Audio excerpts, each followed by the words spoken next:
আজ ঘরেই তৈরি করে দেখাচ্ছি দোকানের মতো পারফেক্ট মোরগ পোলাও।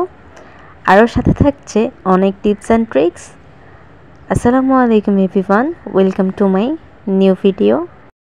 তো প্রথমেই আমি মুরগিগুলোকে কেটে ভালো মতো ধুয়ে কিছুটা জর্দা রং দিয়ে ভালোভাবে মেখে নিচ্ছি। আমি এইভাবেই ভেজে নেব। তো দিয়ে দিচ্ছি 2 টেবিল চামচ বাটার। আপনারা চাইলে বাটারটা স্কিপও করতে পারেন। সাথে দিচ্ছি রান্নার তেল। বাটারটা গলে যাওয়া পর্যন্ত অপেক্ষা করছি। বাটারটা যখন গলে যাবে তখন দিয়ে দিতে হবে 1 কাপ পেঁয়াজ। পেঁয়াজটাকে আমি বেরেস্তা করে নিব। চুলার আঁচটা কিন্তু মিডিয়াম টু লোতে রেখে রান্নাটা করতে হবে। তো আমার পেঁয়াজ বেরেস্তাটা হয়ে গেছে, এখন আমি নামিয়ে নিচ্ছি।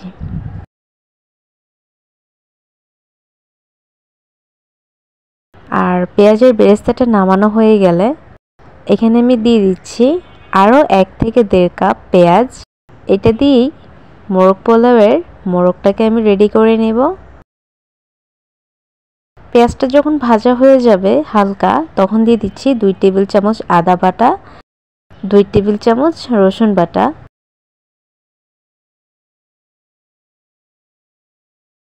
আর এখন দিচ্ছি 2 টেবিল চামচ মরিচ বাটা। কিছুক্ষণ ভালো করে ভেজে নিতে হবে যখন মরিচের গন্ধটা চলে যাবে, কারণ কাঁচা মরিচের একটা গন্ধ থাকে আলাদা। তো আদা, রসুন আর মরিচের গন্ধটা চলে যাওয়ার পর দিয়ে দেব চিকেনগুলো। আর চিকেনগুলো দিয়ে মশলাগুলোর সাথে ভালো করে মিশিয়ে নিচ্ছি।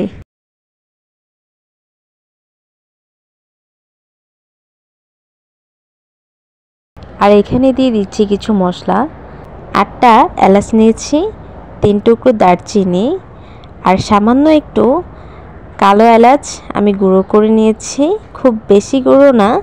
আর নিয়েছি 3 থেকে 4টা তেজপাতা, আমি একটু ছোট করে কেটে নিয়েছি। আর দিয়েছি জয়ত্রী আর জয়ফলের গুঁড়ো। এখানে আমি হাফ চামচ করে নিয়েছি, টোটাল 1 চামচ। এখন সবগুলো মশলা দিয়ে একটু ভালোভাবে নেড়ে চেড়ে মিশিয়ে নিচ্ছি।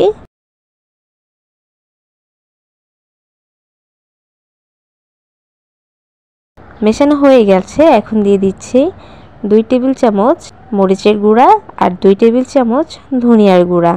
এখানে ঝালের পরিমাণটা খুব বেশি কিন্তু থাকছে না, ঝালটা আপনাদের উপরে নির্ভর করছে। আপনারা যদি বেশি খেতে পছন্দ করেন তো বাড়িয়ে দেবেন, নয়তো কমিয়ে দিবেন।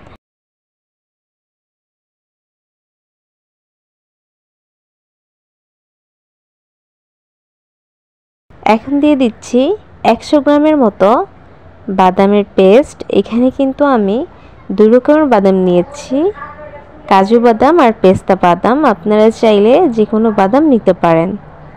আর দিচ্ছি 2 কাপ ফ্যাটানো টক দই।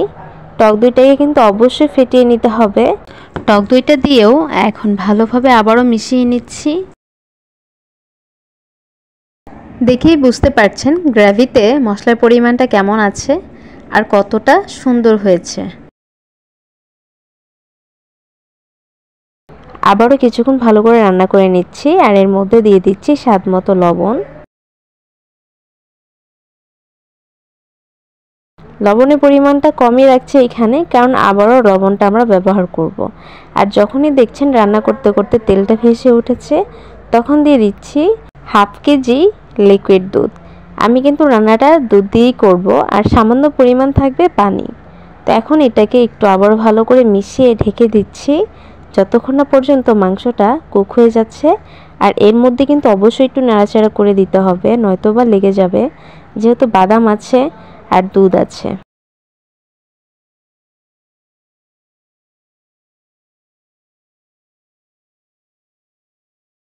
তো দেখতেই পাচ্ছেন গ্রেভিটা একদম থকথকে হয়ে গেছে আর কতটা ঘন হয়ে গেছে।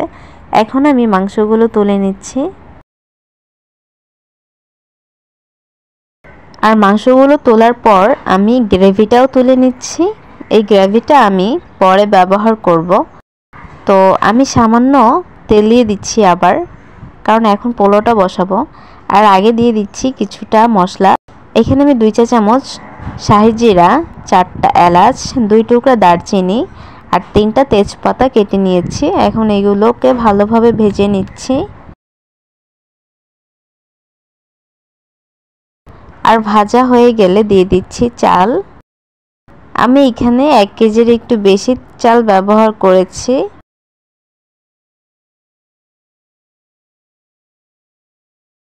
এখন দিয়ে দিচ্ছি স্বাদ মতো লবণ। লবণটা একটু বুঝে শুনেই ব্যবহার করতে হবে। চালটাকে ভালো করে ভেজে নিতে হবে যেন পরবর্তীতে চালটা গলে না যায়। এখন আমি দিয়ে দিচ্ছি লিকুইড দুধ। এখানে আমি 1.5 লিটার লিকুইড দুধ নিয়েছি আর দিব হাফ কেজি পানি। আমি আগেই বলেছি আমি দুধ দিয়ে পুরো রান্নাটা করব আর থাকবে সামান্য পানি। আর দিয়ে দিচ্ছি সেই গ্রেভিটা।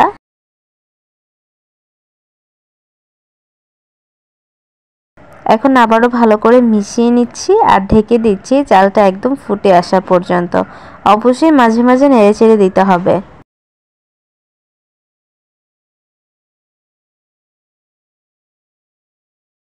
চালটা মোটামুটি ফুটে গেছে। এখন এর মধ্যে আমাদের দিয়ে দিতে হবে সেই চিকেনগুলো।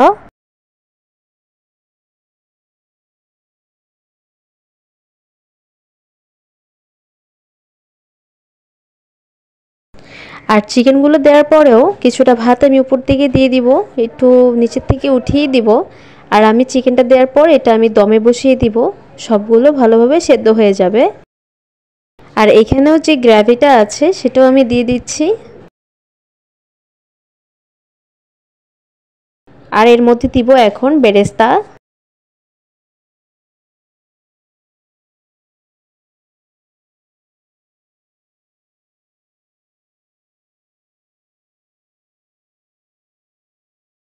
এইভাবে করেই ভাতগুলো উপর দিকে দিয়ে দিচ্ছি।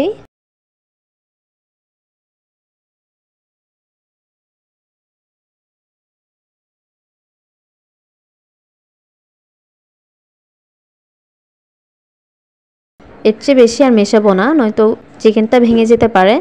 এখন দিয়ে দিচ্ছি 2 চা চামচ চিনি। এটা দিলে টেস্টটা ভালো আসবে। চিনিটা দেয়া হয়ে গেলে আমি কিছুক্ষণ দমে রেখে দিচ্ছি আর এরপর সার্ভ করে দেখাচ্ছি। দেখতেই পাচ্ছেন রাইসটাই কিন্তু ঝরঝরে হয়েছে আর চিকেনটাও ভালোভাবে কুক হয়ে গেছে।